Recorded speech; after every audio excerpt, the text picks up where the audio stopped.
Então, boa noite, pessoal. Para quem chegou agora, meu nome é Marcela Moraes. Eu sou aluna de Medicina da UFRJ e eu sou orientada pelo professor Marcos Renato de Carvalho, que é o editor do portal aleitamento.com. Recentemente, a gente desenvolveu um artigo sobre aleitamento materno, mais especificamente sobre os impactos do desmame precoce na saúde das crianças, juntos com uma amiga super querida que está aqui hoje também, que é a Carol Soares, e com o pessoal da diretoria da LAPED, UFRJ, que é a nossa liga de pediatria lá do fundão da UFRJ.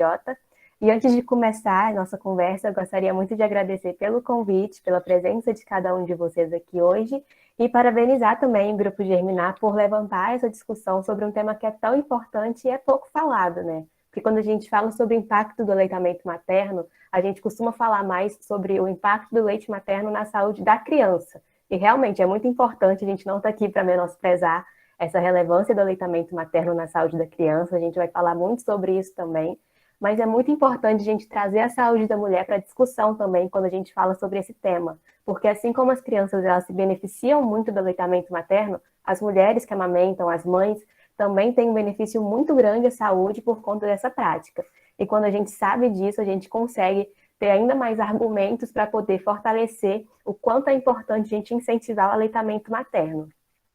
E por nós estarmos nesse mês de conscientização, de prevenção contra o câncer de mama, é ainda mais importante a gente falar sobre esse tema, sobre aleitamento materno, porque na saúde da mulher a gente vê que o leite materno ele tem uma relevância muito grande quando a gente fala de câncer de mama, já que a amamentação ela é um fator de proteção contra o câncer de mama, ou seja, as mulheres que amamentam ela tem um risco menor de desenvolver o câncer de mama do que as mulheres que não amamentam. A gente vai falar mais sobre isso, mas já fazendo esse gancho aí, o portal aleitamento.com costuma usar esse slogan de que o Outubro Rosa ele deve ter tom de dourado, não sei se todo mundo sabe, mas assim como a gente tem o Outubro Rosa, a gente tem também o Agosto Dourado, que é o mês de incentivo ao aleitamento materno, e já que a gente tem essa relevância tão grande da amamentação contra o câncer, na luta contra o câncer de mama nas mulheres, é muito justo que a gente fale sobre aleitamento materno também nesse Outubro Rosa. E é isso que a gente vai fazer aqui hoje, né?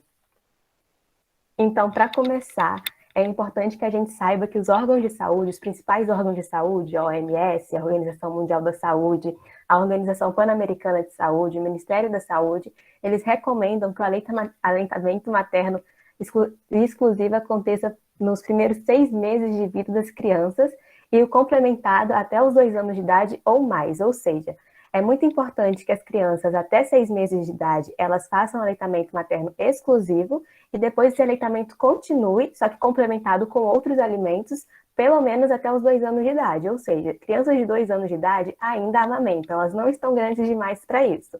E quando a gente fala sobre aleitamento materno exclusivo, é importante que a gente deixe bem claro o que é isso. Criança de até 6 meses não toma água, não toma suco, não toma chá, não come fruta, não come vegetal. Criança de até 6 meses, o único alimento que ela tem que ingerir é o leite materno. Isso porque o leite materno ele consegue dar conta de suprir tudo que ela precisa nutricionalmente e em relação à hidratação também. Então, quando a gente fala de água, a criança de 6 meses de vida ela não precisa tomar água. Inclusive, já tem vários estudos que eu deixei ao final desse slide, que eu vou enviar para a Chiara, tá enviando para vocês, caso vocês queiram dar uma olhada melhor nas referências. Tem muita coisa interessante, mas voltando aqui, tem estudos que comprovam que a introdução precoce de água na dieta das crianças pode fazer com que dobre as chances de ocorrência de diarreia nessas crianças. E quando a gente fala sobre a criança vai ter diarreia, pode parecer uma coisa pouco importante, mas quando a gente pesquisa e vê que a diarreia é uma das principais causas de morte nessa faixa etária, a gente consegue entender um pouco mais por que é tão importante assim prevenir. Então, se a gente começa a dar água antes dos 6 meses de vida para as crianças, ela tem um risco de 2 vezes mais de ter diarreia. Além disso, se a gente começa a introduzir alimentos antes dos 6 meses de vida dessa criança, além de aumentar também as chances de diarreia, aumenta a taxa de hospitalização por conta de doenças respiratórias, diminui a quantidade de absorção de nutrientes muito importantes, como é o caso do ferro, e diminui também o tempo de amamentação. Então, é muito importante que a gente siga, que a gente divulgue esse dado de que o aleitamento materno deve ser exclusivo nos primeiros 6 meses, e com exclusivo a gente quer dizer que a criança não tem que beber água, não tem que comer nada além do leite materno, e que ele deve continuar complementado com outros alimentos até os 2 anos de idade ou mais.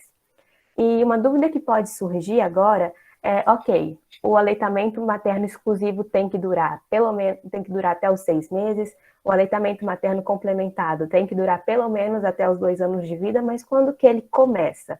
Ok, a criança nasceu, agora quando que eu começo a dar leite para ela?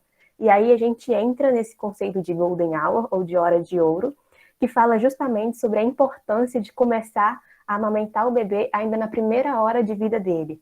Então, assim que o bebê nasce, é importante que ele seja apresentado ao leite materno, que ele comece a amamentação nessa primeira hora de vida. Isso vai reduzir a taxa de mortalidade neonatal e reduz também a chance desse bebê pegar algum tipo de infecção. E agora, olhando para a mulher, o fato da criança amamentar ainda nessa primeira hora vai estimular a sucção que o bebê faz na mama da mulher, estimula a produção de um hormônio que a gente chama de ocitocina, que é um hormônio muito importante para fazer a contração uterina. Então, essa ocitocina, ela vai ajudar na expulsão da placenta, se essa placenta ainda não tiver saído. Então, como a gente está falando de uma mulher que acabou de dar luz, que fez muita força, quanto menos força ela tiver que fazer agora, melhor. Então, a produção da ocitocina ela vai ser muito importante para que a mulher tenha uma facilidade maior de expulsar a placenta. Além disso, essa ocitocina ela vai ser muito importante porque ela previne hemorragias. Então, ela vai diminuir as chances dessa mulher apresentar uma anemia, por exemplo. Então, a gente vê que tem muitos benefícios tanto para a saúde da criança quanto para a saúde da mulher que essa criança comece a ser amamentada ainda na primeira hora após o nascimento dela. Só que, claro, a gente não vai colocar a saúde de ninguém em risco para isso.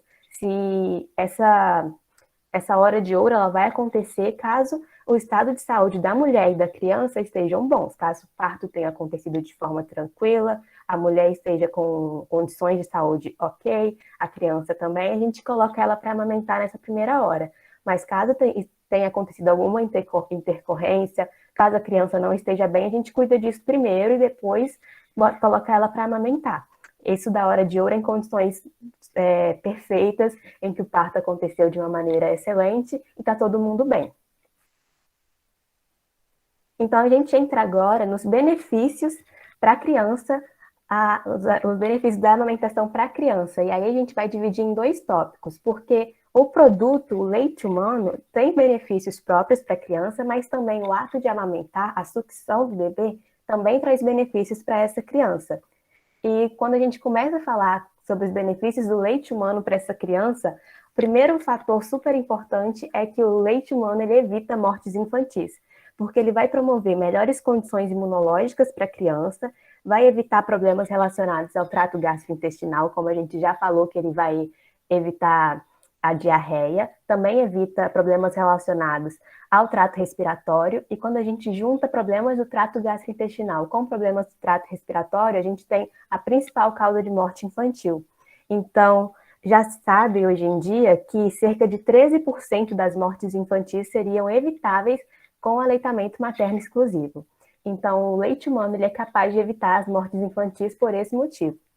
Além disso, ele também vai reduzir o risco de diabetes, de colesterol alto, de hipertensão arterial, e não apenas na infância, não apenas no momento em que a criança está exposta a esse leite humano. Esse benefício, ele dura ao longo da vida. Então, inclusive em pessoas adultas que amamentaram, o risco de desenvolver diabetes, de ter um colesterol alto, de ter hipertensão arterial também é reduzido. Além disso, vai reduzir os riscos de obesidade, de novo, não só durante a infância, durante toda a vida dessa pessoa que foi amamentada, esse risco vai estar diminuído, e isso pode acontecer por um processo que a gente chama de programação metabólica. O leite humano, ele apresenta alguns componentes, algumas enzimas, alguns fatores de crescimento, alguns hormônios, como a própria insulina, a leptina, que é o hormônio da saciedade, que vão fazer com que essa criança, enquanto ela amamenta, ela desenvolva uma quantidade de adipócitos adequada e também regula o tamanho desses adipócitos, das células de gordura. Então, com isso, a gente consegue reduzir a obesidade por meio da amamentação.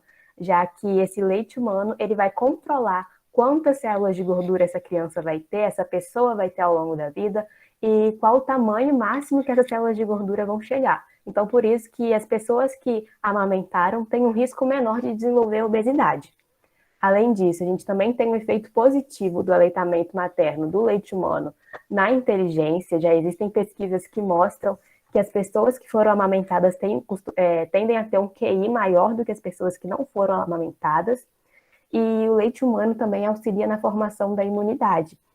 E quando a gente fala de imunidade, a gente tem de dois tipos, a passiva e a ativa. Esse leite humano ele vai influenciar, auxiliar na formação da imunidade ativa por meio de certos compostos, certas substâncias presentes nesse alimento, como, por exemplo, alguns fatores de crescimento, alguns micro-organismos presentes nesse alimento, que vão fazer com que a criança ela comece a produzir suas próprias imunoglobulinas, e também auxilia na formação da imunidade passiva, ou seja, aquela imunidade que passa da mãe para a criança. A mãe consegue passar imunoglobulinas para a criança por meio do leite, por meio da amamentação. Então, a criança que amamenta, ela está protegida por conta dos anticorpos que a mãe produziu. E falar sobre isso é muito importante, especialmente nesse contexto da Covid, que a gente viu uma luta muito grande das lactantes para entrarem no grupo preferencial, no grupo prioritário para vacinação. E é uma luta super justificável, porque quando a gente vacina uma pessoa que amamenta, a gente acaba imunizando duas pessoas, já que essa lactante produz os anticorpos e passaria para a criança dela. Então, a gente viu uma luta muito grande dessas mulheres e das pessoas que estão nesse meio para que as lactantes entrassem como grupo preferencial para vacina contra a Covid. E é importante que a gente esteja atualizado sobre isso para a gente poder mostrar apoio a essas pessoas, porque realmente é uma luta muito justificável que faz muito sentido. Além disso, o leite humano ele vai reduzir os riscos de alergia. Então, a alergia à proteína do leite de vaca é reduzida quando a pessoa faz aleitamento materno. A incidência de dermatite ectópica também é reduzida, e outros tipos de alergia também são reduzidas, como, por exemplo, a asma alérgica. A gente vai ter uma incidência menor em pessoas que fizeram uso do leite humano pelo tempo determinado, pelo tempo recomendado. Só que, além disso, a gente também tem o benefício da própria amamentação, do ato de amamentar. Quando a criança faz a sucção da mama, quando a criança amamenta, isso auxilia o desenvolvimento do sistema estomatognático dela. O que seria isso?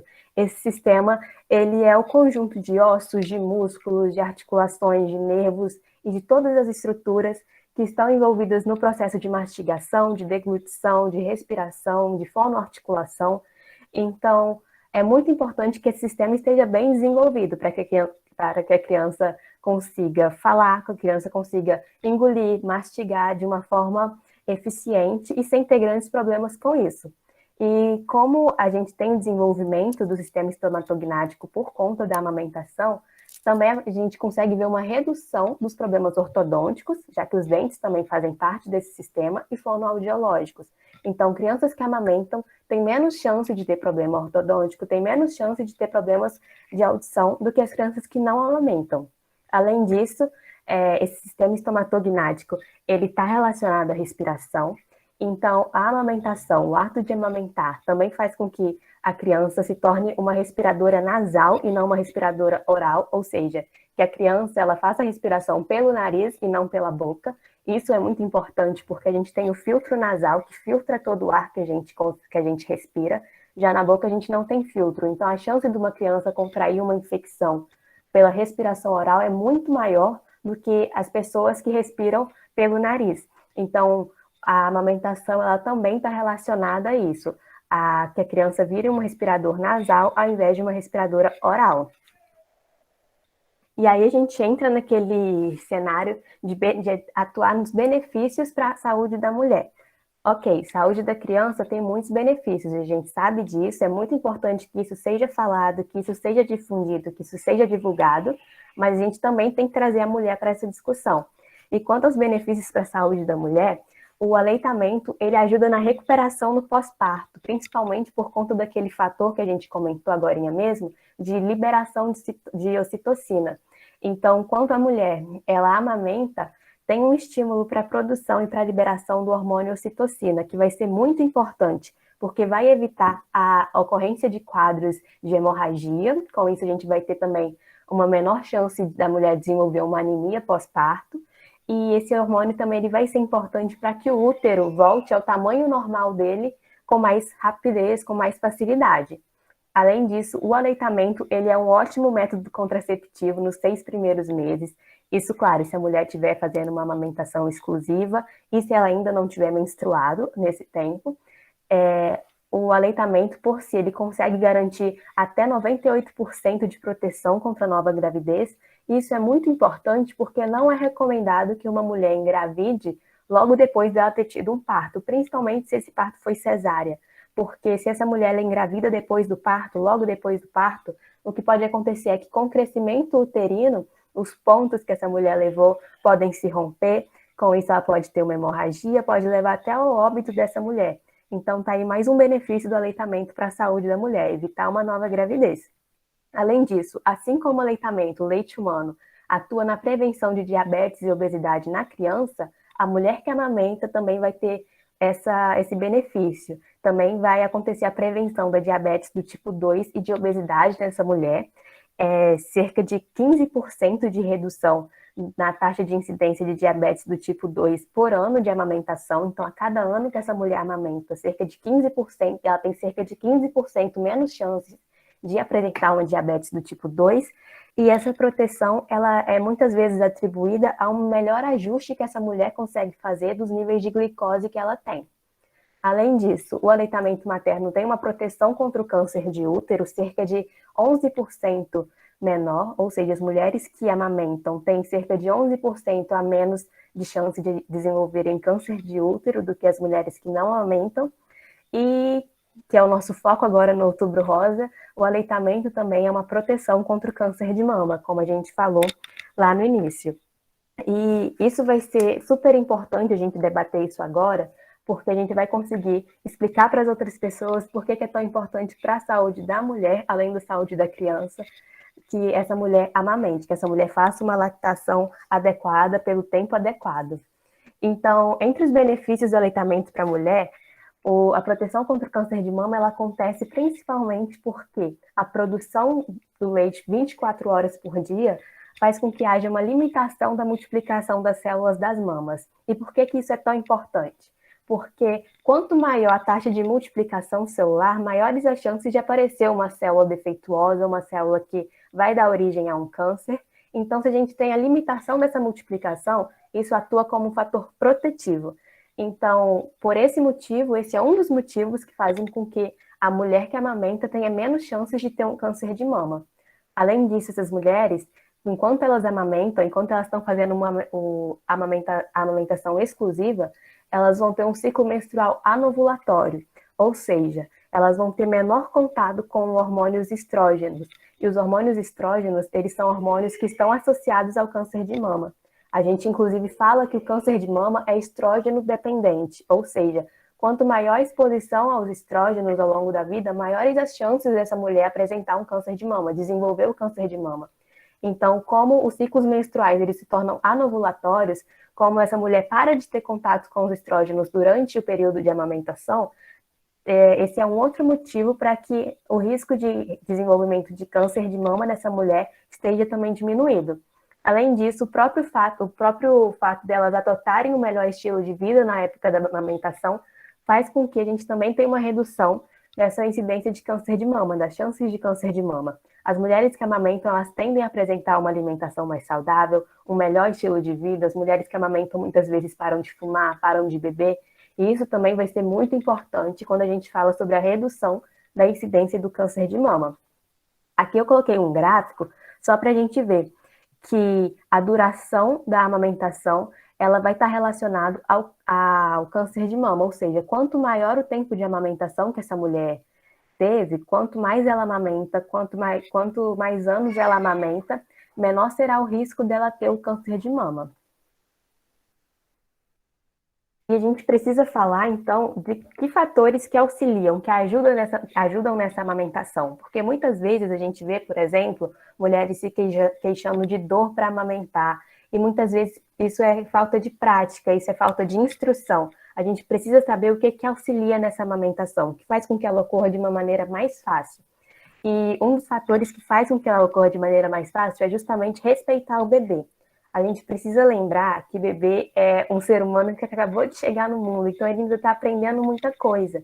Por mais que ele já nasça sabendo fazer a sucção, ele ainda não está adequado ao ritmo de sucção, ele ainda fica cansado quando ele mama. Então a gente precisa respeitar o ritmo desse bebê e deixar que ele amamente o quanto ele precisar, que é o que a gente chama de livre demanda. Então, o bebê decide quando ele para de mamar. Isso faz com que a amamentação ela se torne mais fácil, ela se torne menos cansativa para a mulher. Além disso, não definir horários para amamentar. O neném, ele tem que amamentar quando ele quer amamentar. Então, a partir do momento em que o bebê quer amamentar, a mulher deveria amamentar ele. E outra coisa que é muito importante quando a gente fala sobre amamentação, principalmente nas mulheres que se queixam de dor, nas mulheres que falam que o bebê morde o peito, por exemplo, é a gente ensinar a pega correta e a posição correta do bebê. Porque muitas vezes o que acontece, esses acidentes do bebê acabar mordendo o seio da mãe, acontece porque a pega não está certa. Então é importante que a gente instrua essas mulheres que no momento da amamentação, o queixo da criança tem que estar encostado na mama da mãe, o nariz tem que estar livre para que a criança consiga respirar enquanto ela amamenta, os lábios devem estar assim virados para fora, formando essa boquinha de peixe que a gente chama, e eles devem abocanhar toda a areola, não só o mamilo. A boca do bebê deve englobar toda a areola para que diminua as chances de causar algum tipo de dor ou machucado na mãe. E como a gente tem os fatores que auxiliam a amamentação, a gente também vai ter os fatores que prejudicam a amamentação.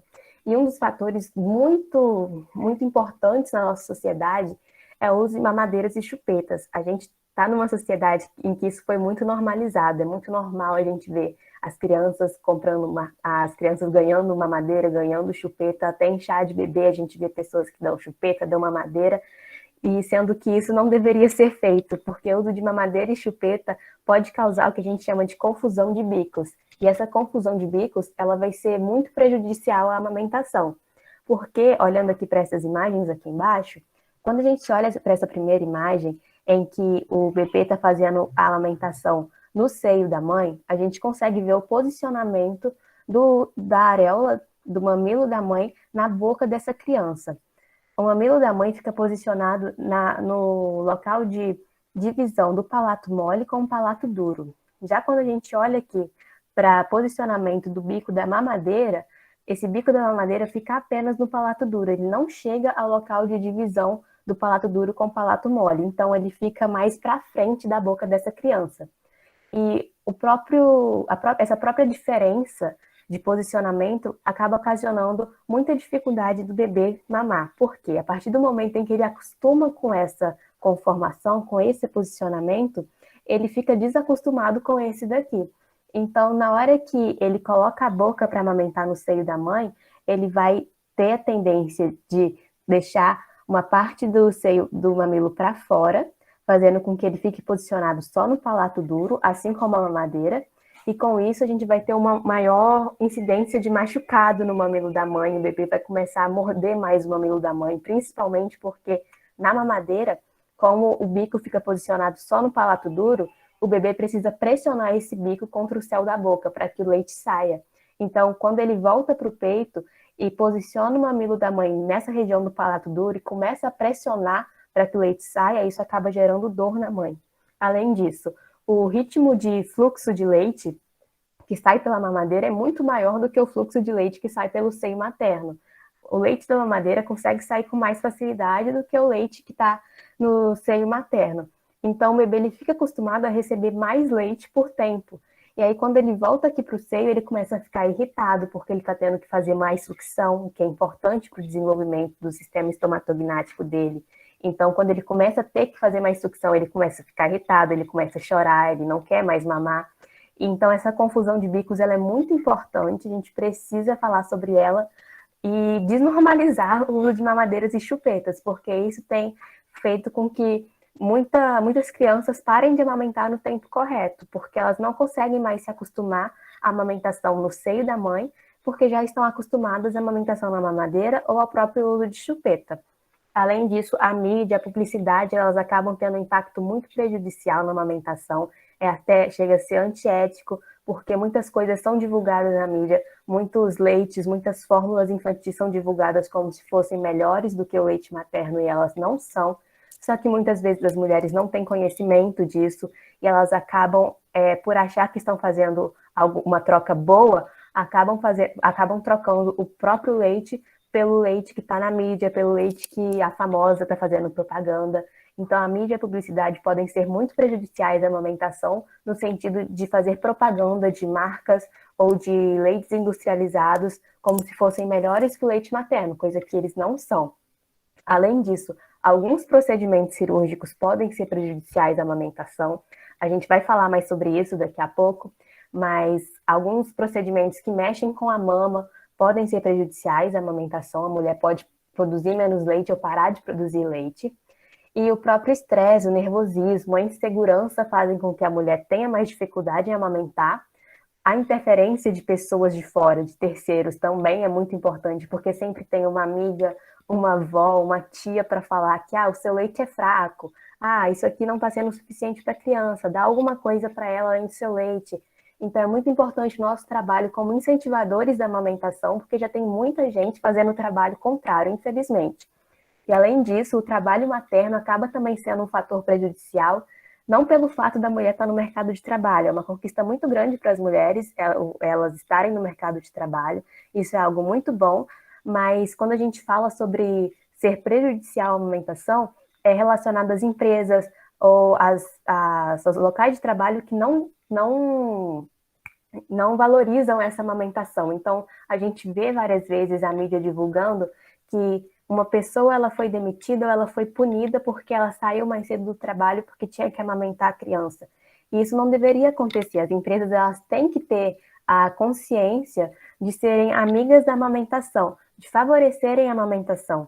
Então é muito importante que as empresas elas consigam criar essa consciência de liberar a mãe para poder amamentar, porque a amamentação ela é muito importante.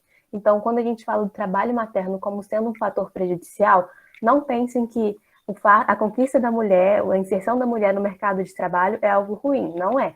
Mas o modo com que certas empresas lidam com o aleitamento materno acaba sendo prejudicial, já que elas acabam não estimulando essa amamentação e até dificultando que ela aconteça. E outra coisa que atrapalha muito a amamentação são os mitos que a gente ouve em relação à amamentação. Então, a gente trouxe aqui alguns mitos que são muito frequentes em relação à amamentação. O primeiro deles é em relação ao leite fraco. A gente ouve muitas pessoas falando: o seu leite é fraco, tem que dar mais alguma coisa além do leite porque o seu leite é fraco. Mas isso é uma mentira. Nenhuma mulher desnutrida produz um leite fraco. Isso porque o leite que a mulher produz, ele é adequado às condições, ao tudo que o neném precisa nutricionalmente falando. Ele é personalizado para cada neném. Então, mesmo se a mulher for magra, se ela for gorda, se ela for desnutrida, se ela for obesa, enfim, o leite dela não será fraco, o leite dela será adequado ao que o bebê dela precisa. Então, isso de leite fraco não existe. Muitas vezes as pessoas, elas falam isso do leite fraco porque, por exemplo, o neném, ele mama e ele vai dormir, ele acorda muitas vezes durante a noite precisando ou querendo mamar mais. Já quando a gente dá um leite industrializado, um leite de vaca para um neném mamar, por exemplo, isso não acontece, o neném consegue dormir a noite inteira. Mas isso não quer dizer que o leite industrializado ele é mais forte do que o leite humano. O que acontece é que o leite humano ele tem uma digestão facilitada, ele vai ser digerido de uma forma mais rápida, e isso é bom, isso não é ruim. E então, com isso, o bebê vai precisar mamar mais vezes durante o dia. Já o leite industrializado é como se fosse a feijoada do bebê. Quando ele toma, ele fica mais pesado, a digestão é mais dificultada, por isso ele mama menos. Mas isso não quer dizer que o leite é melhor, muito pelo contrário, o leite humano continua sendo melhor do que o leite industrializado. Então, esse mito do leite fraco está derrubadíssimo, isso não existe. O leite de nenhuma mulher é fraco. Um outro mito sobre a amamentação é que é mais fácil desmamar o bebê se ele amamentar por menos de 1 ano. Isso também não é verdade. Não existe nenhuma comprovação que fale isso, mas existem comprovações que mostram que a amamentação até os 2 anos de idade é boa. Então, entre o que não tem comprovação e o que tem comprovação, a gente fica com o que tem comprovação. Então, isso de ser mais fácil desmamar o bebê, se ele amamentar por menos de 1 ano, não existe nenhuma comprovação em relação a isso, também é um mito. As fórmulas artificiais são iguais ao leite materno, isso é um mito muito grande, porque as fórmulas artificiais não têm enzimas, não têm as células vivas que o leite materno apresenta, não tem anticorpos, não tem hormônios, só o leite materno tem tudo isso. Então, as fórmulas artificiais, elas deveriam ser usadas em última análise, em última necessidade. A gente vai falar sobre essas fórmulas daqui a pouco, quando que elas deveriam ser usadas, mas quando a gente tem o leite materno à disposição, o leite materno ele é muito superior às fórmulas artificiais. Não tem o que se iguale ao leite materno, não tem o que supere o leite materno. Além disso, tem um outro mito que é quem tem prótese de silicone não pode amamentar. Isso é um mito, mas a gente coloca um asterisco. Por quê? Porque depende da incisão, do tipo de incisão que a mulher fez quando foi colocar o silicone. Por isso que é tão importante ter essa conversa com o seu cirurgião. Caso você queira colocar silicone, caso você queira ter um filho futuramente, amamentar essa criança, é muito importante que você deixe isso claro para o seu cirurgião. Porque existem tipos de colocação de prótese de silicone, como a incisão periareolar, a transareolar, que vão comprometer a amamentação, sim. Só que existem outras técnicas, como a incisão inframamária, a incisão axilar, a incisão umbilical, a transabdominoplastia, que não vão prejudicar essa amamentação. Então, é muito importante que isso seja conversado com o cirurgião, para que vocês cheguem à melhor forma de colocar essa prótese de silicone sem prejudicar o aleitamento. E por mais que o aleitamento materno ele seja muito recomendado, existem alguns fatores que contraindicam o aleitamento materno. São poucos, não são muitos, mas existem.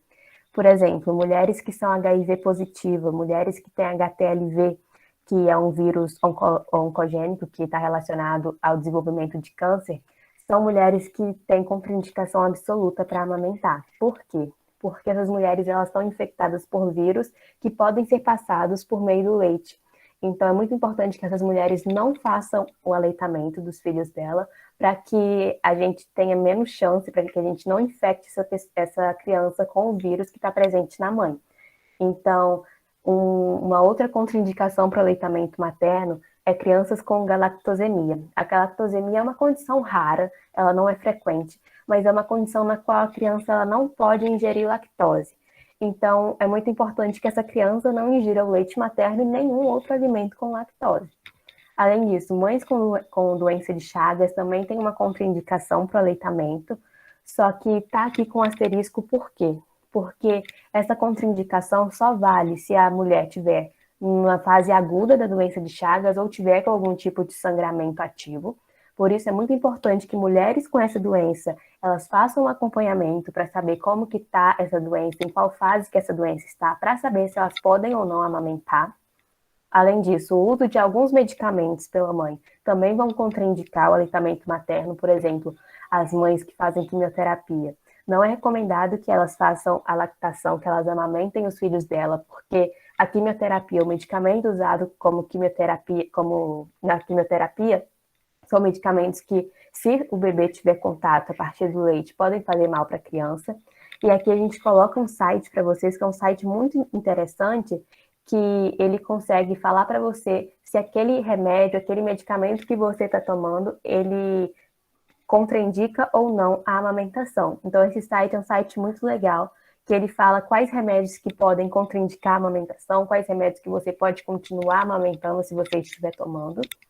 E, por último, a gente tem como contraindicação para o aleitamento materno as vesículas herpéticas, ou seja, as pessoas que estão com herpes, que estão com aquele experimento de herpes ativo.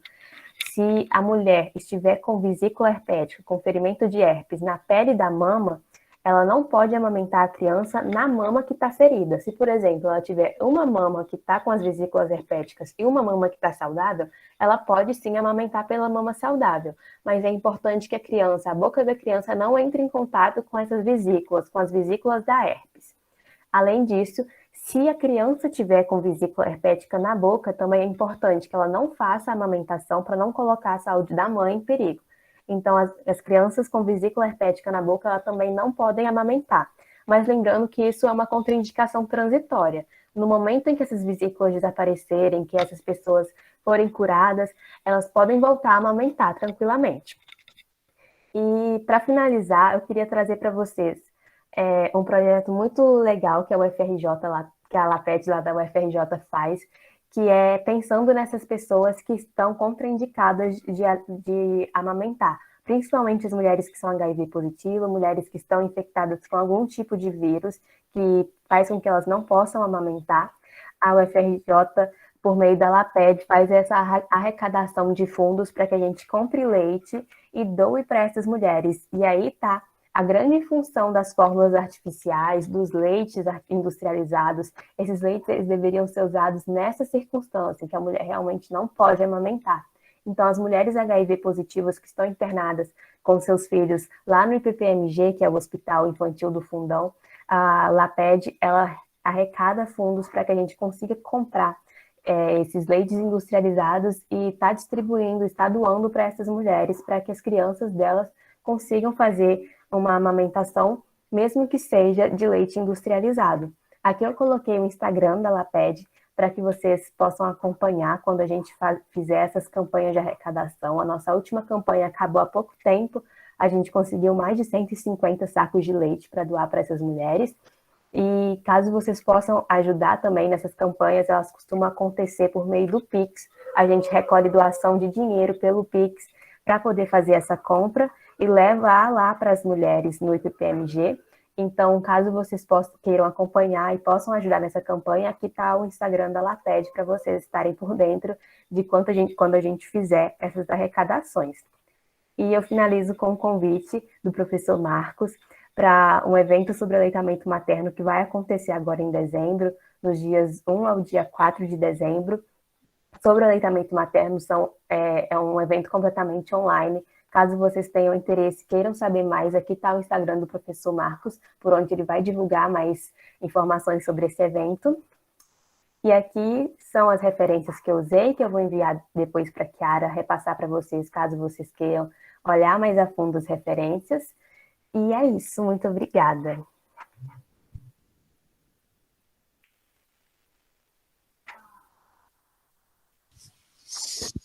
Parabéns, Marcela, muito bom, muito bom. Você fez um Obrigada. por as questões com muita didática e com muita objetividade. Parabéns, excelente. Depois você entra no bate-papo para ver a Tá reação. bom, vou olhar. Bom?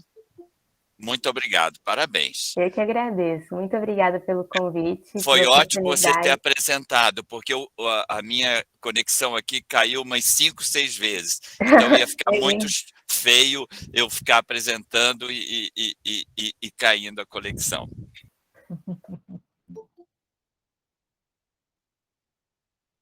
Eu só posso dizer o mesmo, né? Que o Marcos, a apresentação foi realmente incrível, a ligação, né, entre essas questões, inclusive frisar bem que essas vantagens que a gente fala para as crianças não são, né, só essa fasezinha inicial do desenvolvimento, mas na vida adulta também.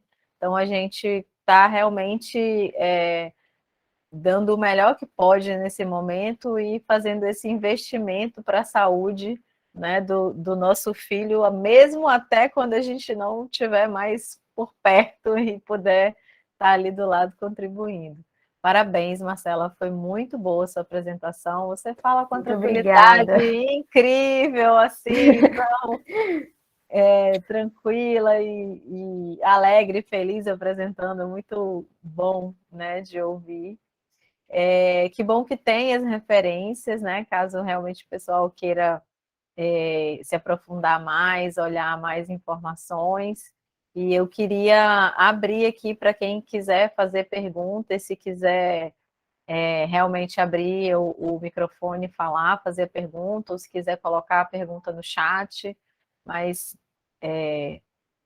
aproveitem, pessoal, vamos conversar agora.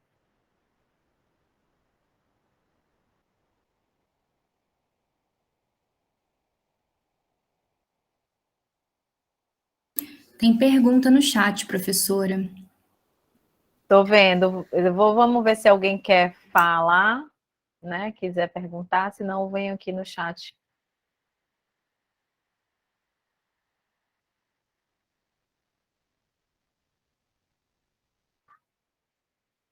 Então, vamos lá. Aqui no chat estão perguntando se você poderia falar um pouco sobre a expressão aleitamento humano, que hoje está sendo utilizado.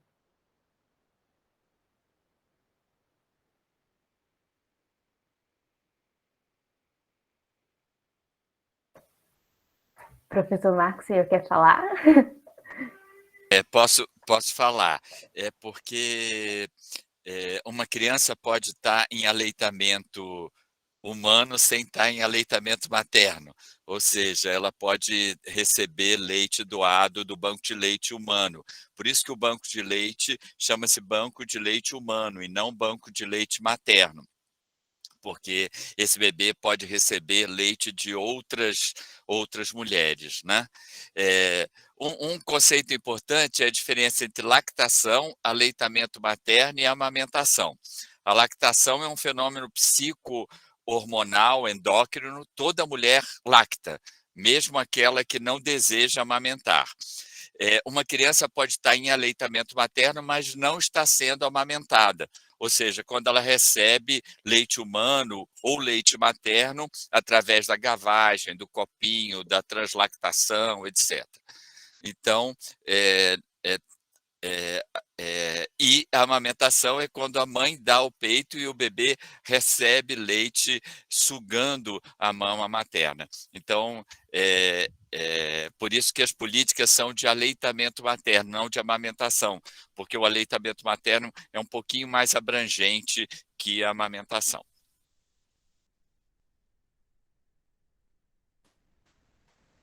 Marcos, posso também fazer uma outra contribuição? Acho que também esse termo do aleitamento humano tem sido muito utilizado agora relacionado às questões de gênero, né?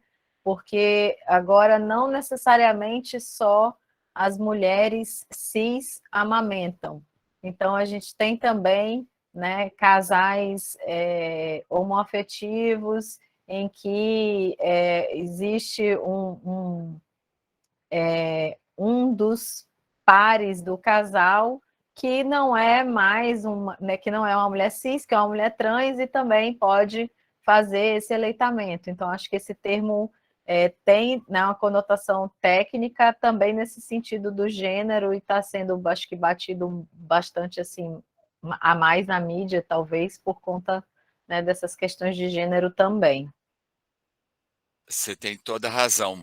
Uma mulher trans pode amamentar, um homem trans pode amamentar, e até há um caso de um homem cisgênero que amamentou. É muito raro, mas Esse caso é é, super, é né? isso, do pai viúvo do Sri Lanka, né? Então, realmente, aliás, no ENAM, que a Marcela falou, agora em dezembro, dia 4 de dezembro à tarde, a gente vai ter um curso sobre amamentação, feminismo, negritude e pessoas LGBTQIA+.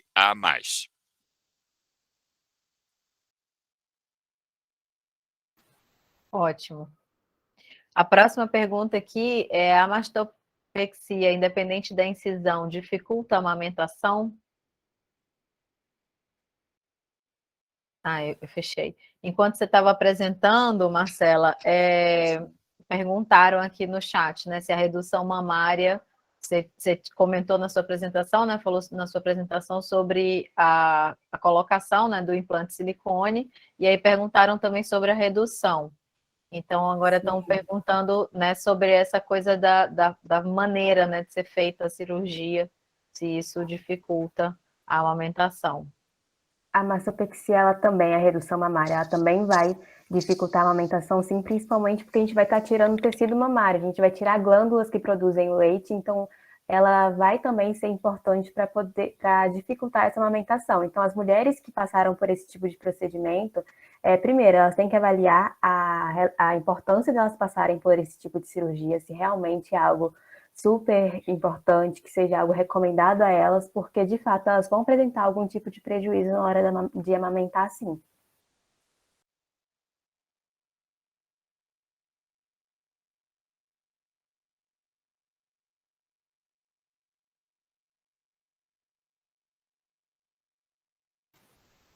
Eu acho muito importante a gente ter esse tipo de esclarecimento, assim, inclusive bem jovem, né? Eu acho que a gente devia falar isso com as meninas na escola, assim, no início da vida adulta, porque às vezes seria uma temática para ser tratada pelo cirurgião, né? Pelo cirurgião plástico, Sim, com no certeza. momento do aconselhamento. E eu vejo assim, no estudo isso, mas eu vejo muitos relatos de pessoas que não tiveram essa conversa, essa informação, né? Tanto para inclusão de prótese, né? Inserção da prótese, ou para retirada, né? De redução de mama. E aí, mais lá na frente, na vida adulta, aí quer amamentar e tem uma dificuldade, e não, às vezes não associa, nem associa, né? Com o fato de ter feito a cirurgia. Então, acho muito importante, assim, um tema para a gente falar bastante. E também dizer que muitas vezes dificulta, mas não impede, né? Então, vai ser difícil, talvez um pouco mais difícil, mas quem já fez também não precisa se sentir culpado nem achar que não tem a possibilidade. Vai dar trabalho, mas dá para, na maioria dos casos, dá para conseguir.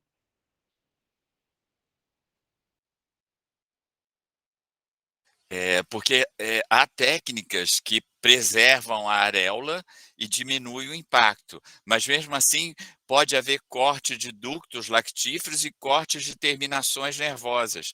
Então essas terminações nervosas são imprescindíveis para a liberação da prolactina e da ocitocina, né? Então o ideal é que não faça, ou se faça, faça de uma técnica que não mexa na areola. Já ouvi muitos relatos de mulheres que fizeram alguma modificação, né, alguma manipulação na mama e não tem a sensibilidade no momento da amamentação que as outras mulheres, né, que não fizeram nenhum procedimento relatam. Não sentem o peito encher, não sentem o peito esvaziar, acho que exatamente por conta, né, dessa ruptura das terminações nervosas. A Júlia está perguntando aqui sobre o tema, né? Esse ano o tema selecionado para a SMAN foi proteger o aleitamento materno como uma responsabilidade compartilhada. Nesse sentido, por que a defesa da amamentação é um dever a ser compartilhado? Por que a amamentação, né, é uma questão, aleitamento, na verdade, é uma questão de saúde pública?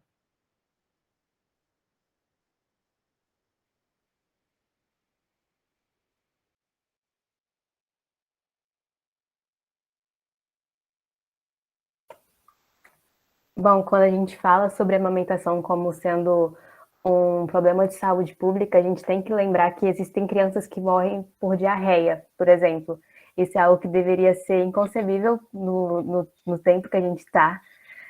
Crianças morrendo de diarreia, por elas estarem desidratadas, são coisas que a gente não deveria estar vendo hoje em dia e, infelizmente, a gente tem visto, e são problemas que podem ser amenizados com a amamentação. Então, é muito importante que a gente trabalhe a conscientização das pessoas do quanto essa amamentação é importante, porque muitas vezes as mulheres param de amamentar não porque elas não querem ou porque elas acham que, não sei, elas não querem mais amamentar, elas param de amamentar porque elas não têm conhecimento do quanto que isso é importante. Por isso que é tão importante que todo mundo, todos nós estejamos sempre incentivando essa amamentação, porque, como eu falei na apresentação, já tem muita gente que está desestimulando essa amamentação, então é importante ter gente também para estimular. E outra coisa que também é importante, inclusive o professor Marcos falou numa palestra que ele deu recentemente, quando a gente coloca a amamentação como uma função de todos, a gente precisa tomar cuidado com isso, porque quando é uma função de todos, acaba que ninguém faz. Então, por isso que é muito importante também que o governo esteja sempre tomando posições relacionadas ao incentivo à amamentação e que nós nos comprometamos a poder incentivar também, porque apesar de ser uma função de todos, esse todos engloba a gente. Então, a gente tem que estar sempre fazendo esse incentivo, que é muito importante para que a gente previna agravos da saúde que não deveriam acontecer e que ainda acontecem.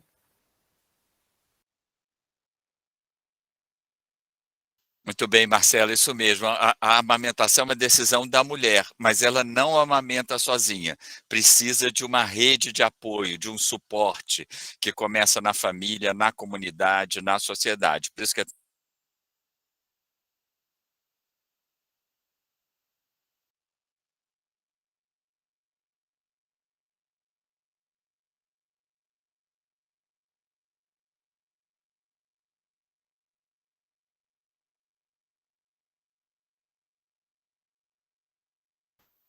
Acho que o professor deve ter caído, estou travado.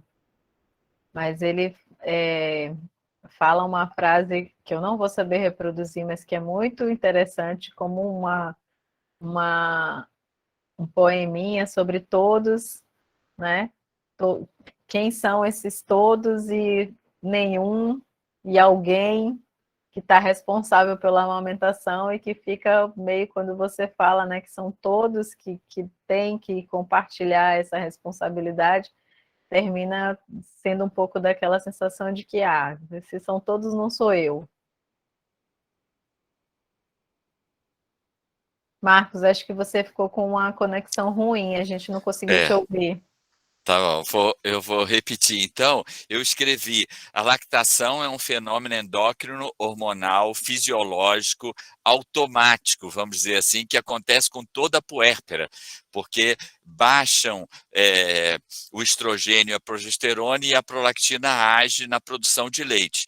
Então, a lactação acontece independente dela amamentar ou não, ok? Então, a lactação é um fenômeno fisiológico que acontece mesmo que ela não queira amamentar ou que não amamente seu bebê, ok? Por isso que é tão importante o cuidado com as mães HIV positivas no puerpério, porque acontece a apojadura, a descida do leite, e ela não pode amamentar, e nem pode doar seu leite. Então, ela tem que tomar cuidado com as mamas para que haja uma involução mamária com compressas frias, com um pouquinho de pressão, com um pouquinho de ordenha, mas não muito, né? Para que ela vá diminuindo essa produção de leite que ocorre naturalmente. Ok?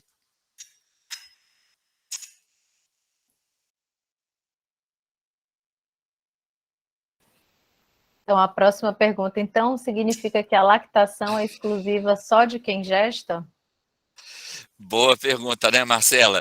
Não, você pode haver a indução à lactação ou a lactação adotiva. Então, há mecanismos da gente estimular que uma mãe que adota um bebê e que deseja amamentar, que ela produza leite. Então, a gente usa a técnica da sondinha no peito, a gente pode usar alguns remédios homeopáticos, eventualmente alguns remédios alopáticos, mas não hormônios, né? E a gente tem que ter tempo para que haja essa preparação, porque demora mais para que essa mulher que queira amamentar, não tendo gestado e não tendo parido, amamente. É possível, isso é muito bacana, isso é uma realidade agora.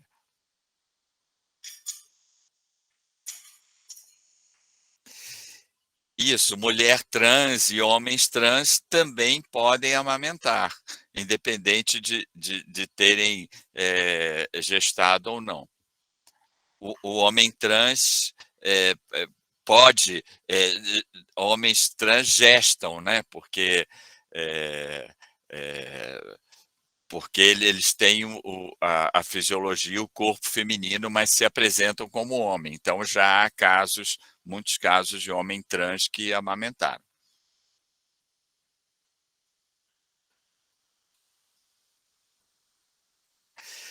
Tem uma outra pergunta, né, da Marília Molon. Pode amamentar o filho mais velho enquanto amamenta o recém-nascido? Diminui o colostro para o recém-nascido? Marcelo, a gente chama isso, né, de amamentação em tandem, ou seja, quando você amamenta dois simultaneamente de idades diferentes. É possível. É lógico que a prioridade deve ser para o recém-nascido. E como o colostro tem um gosto bem distinto, geralmente o maior deixa de mamar, porque o gosto se modifica muito, né? O que é muito interessante, porque é o recém-nascido que deve ter a prioridade e deve precisa muito do colostro, né?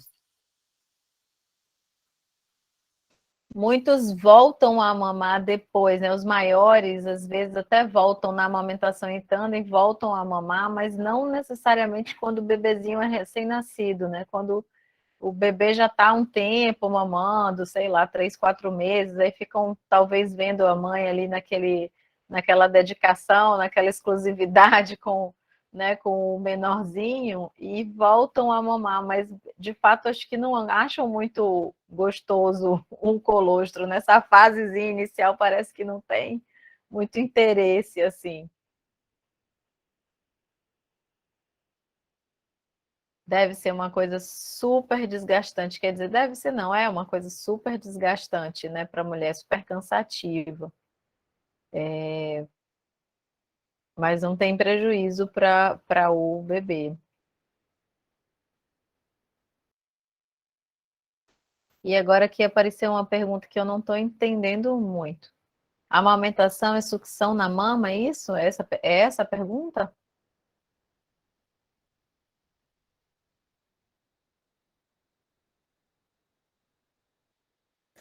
Se for essa pergunta, a amamentação, ela depende da sucção da mama, porque, como a gente diz, a mama ela não é um depósito, ela é uma fábrica, ela precisa ser estimulada. Então, a partir do momento em que a criança ela começa a fazer a sucção, ela vai estimulando para que a mama consiga produzir mais leite. Então, a amamentação ela é muito dependente da sucção da mama, sim.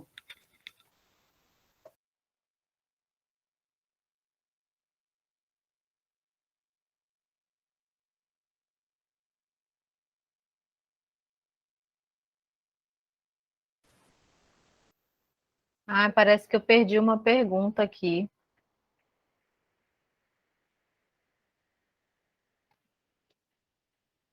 Ana, você que me sinalizou aí a pergunta, você consegue recuperar a pergunta para a gente?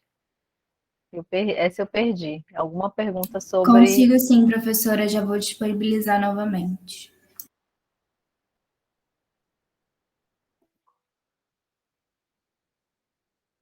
Professora, foi da Carla. Ela perguntou, ela falou, gostaria que falasse sobre o leite anterior e o leite posterior. Marcela, não deu tempo para a gente falar sobre a psicofisiologia da lactação, né? Que é complexa, porque amamentar é um ato complexo. A gente costuma dizer que o leite não é produzido só na mama, é produzido na cabeça da mulher também, né? Então, se o bebê suga, estímulos hormonais chegam à hipófise anterior, a hipófise anterior libera a prolactina age nas células alveolares secretando leite. Mas só isso não é suficiente, tem que haver a estimulação da ocitocina, e a ocitocina só é estimulada se a mãe estiver bem, se estiver tranquila, se estiver se sentindo segura, sem dor. E aí a ocitocina não age nas células produtoras de leite, age nas células mioepiteliais, que são células musculares. Quando a ocitocina age nas células mioepiteliais, elas se contraem, estourando as células alveolares.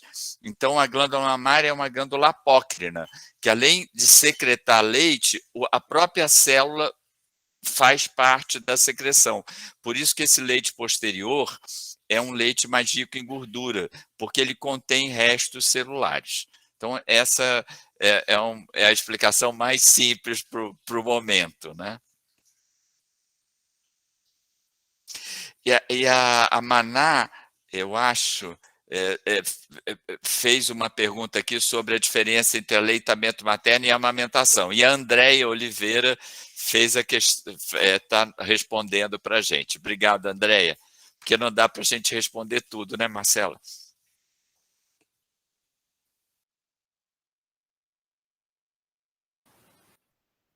Tem uma outra pergunta que apareceu aqui, que não está no chat. Quais as diferenças, em sentido de consequência, né, de talvez vantagens ou desvantagens, não sei, entre uma amamentação de longo prazo e uma amamentação de curto prazo? Responde, Marcela. Respondo. Então, quando a gente fala de amamentação a curto prazo, a gente tem toda essa série de consequências que a gente falou aqui agora. A gente não vai ter o leite materno atuando na prevenção do diabetes, na prevenção da obesidade, aquele efeito sobre a inteligência também não vai ter uma menor absorção de nutrientes. Então, quando a gente fala de amamentação a curto prazo, a gente acaba comprometendo todos esses efeitos.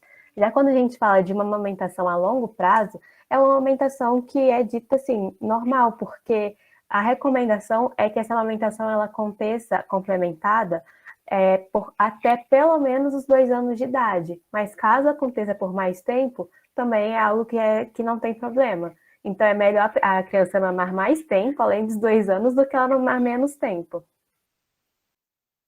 Acho que estamos terminando no sentido das perguntas. Alguém quer perguntar mais alguma coisa? Quer fazer mais algum comentário? Muitos elogios, né? Realmente é um tema maravilhoso e é bom quando a gente consegue reunir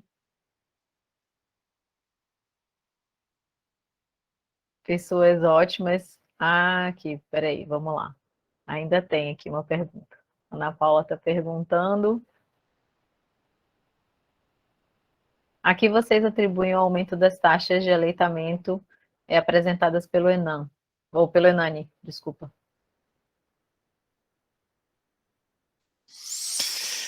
Bom, é uma pergunta complexa de responder, mas como a Marcela falou, a gente vai ter o Enan, e o Enan, o slogan do Enan são 30 anos de encontros, 40 anos de políticas, ou seja, há 30 anos que a gente faz os encontros nacionais de aleitamento, e a política nacional de aleitamento materno começou em 1981, com o Programa Nacional de Incentivo ao Aleitamento Materno do extinto INAM, o Instituto Nacional de Alimentação e Nutrição. Então, é uma política que dura muitos anos. E isso ficou, as semanas mundiais de amamentação, os hospitais amigos da criança, a rede de bancos de leite humano, a NBK, a Norma Brasileira de Comercialização de Aleitamento de Alimentos para Lactentes. Então, o ativismo dos profissionais de saúde e das mães, então tudo isso causaram um impacto positivo. Mas, infelizmente, nos últimos 4 anos, essa política não está sendo implementada. A gente tem uma política excelente, mas que não tem recursos e não tem, parece, interesse do Ministério da Saúde, nas últimas gestões, de implementar essa política. Então, fica muito a custas de nós, né, das universidades, dos docentes, dos estudantes, das lactantes, né? Isso não pode continuar. Se ficar assim, como está acontecendo nos últimos 4 anos, a gente vai, as taxas de amamentação vão de novo despencar.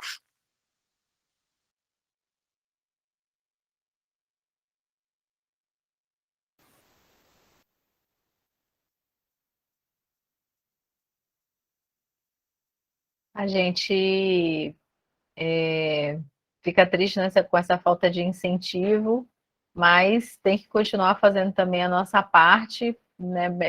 Talvez até mais, às vezes a gente até se cobra um pouco mais né, de fazer mais, exatamente porque não tem esse incentivo maior, e claro, né, contamos com todo mundo que possa se associar, se unir e fazer também um pouco. Então, é muito importante, né? André colocou aqui, vamos todos levantar essa bandeira e fazer acontecer. É isso, cada um tomando para si, né, uma parcela aí da sua participação nesse todo, para a gente tentar fazer com que essas taxas de aumentação não diminuam e, se possível, ainda aumentem. Então, gente, acho que eu vou começar a me despedir. Queria muito agradecer, né, ao professor Marcos, à Marcela. Realmente está de parabéns. Que bom, nesse sentido, que tem a pandemia, que a gente pode conhecer, né, as pessoas, assim, a gente não troca muito entre os cursos, né, dentro da universidade, mas agora com essa pandemia a gente tem conseguido fazer isso muito mais. Então, muito obrigada a vocês dois. Queria muito agradecer todo mundo que participou, né, da nossa noite, do nosso encontro aqui, para conversar sobre a amamentação nesse outubro duplo, digamos assim. Um pouquinho de dourado no rosa. E, Marcela, se você quiser também se despedir, né, fica à vontade. Obrigada, eu gostaria de agradecer muito pelo convite, pela oportunidade, por terem confiado também em mim, por ser uma aluna, estar aqui falando, né? Então, muito obrigada mesmo, obrigada também por quem pôde vir. Hoje é quarta-feira de chuva, assim, o pessoal entrando, então muito obrigada por terem vindo, e é isso. Olha, eu queria confessar algo para vocês. Eu poderia estar aposentado da universidade já há uns 2 anos. Eu não me aposento Não! por causa de alunas como a Marcela e muitas outras que me enchem de orgulho e que me dão esperança da gente ter médicos com outra cabeça,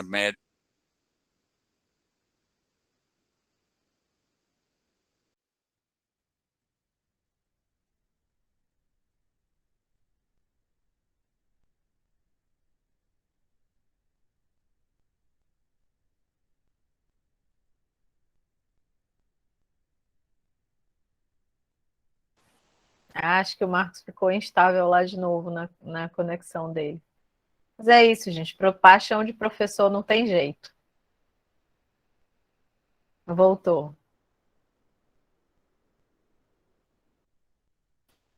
Obrigado, Marcela. Obrigado ao Germinar, que eu admiro muito. Obrigado a todas vocês, tá bom? Gente, então, muito obrigada. Né? A gente quer realmente agradecer muito por poder falar do tema e convidar vocês para estarem sempre acompanhando. Agora é mais fácil, né, acompanhar nas mídias sociais. A gente está sempre colocando as programações, divulgando as programações uns dos outros, enfim, fazendo essa corrente para promover, né, a amamentação de uma forma saudável e prazerosa, tanto para a mulher quanto para a criança. Muito obrigada e boa noite.